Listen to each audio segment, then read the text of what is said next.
chisotka qishima kasalga 2-3 ta anavi aytaman. Retsept aytaman. 4-9. Tushundingizmi? Bolangizni peshobini olasiz, siydigini olasizda. Ana ozroq qaynatasiz. Tushundingizmi? Ozroq sal quyuqlashtirasiz. Ya'niki mednim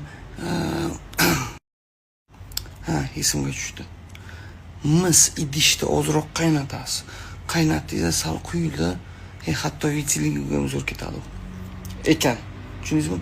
Undan keyin ot quloq bor-ku, sal qaynadi, quyildi. Ot quloq bor-ku, ot quloqni shavel deydi ruschasida. Ot quloqni sokini chiqarasiz, qo'shasiz, surtasiz chisotkaga. Tushundingizmi? Tushundingizmi? Bu birinchi usuli. Xullas, mayli, siydigni o'zini ham surting. Kerak bo'lsa deyman-da, siydigni o'zini ham surting. Shavel ot quloqni qilsangiz undan-da yaxshi. Ozroq pishivaya sodadan solsangiz undan-da yaxshi. Tushundingizmi? Chisotkaga.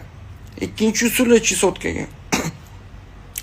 Ariqlarni bo'yida shidda mata yalpiz o'sib yotadi, yovvoyi yalpiz. O'shani yaxshilab qaynating, keyin surting badaningizga. Tushundingizmi? Quyuqroq qilib. Tushundingizmi? Xo'p, teng.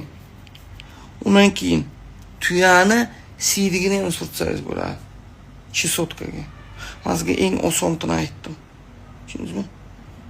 Boring, bolangizni siydiringda qiling. Siydik haqida keyin teri kasalliklarga tuzalmayotgan yani. Любой lishay-pishayga shunday surting.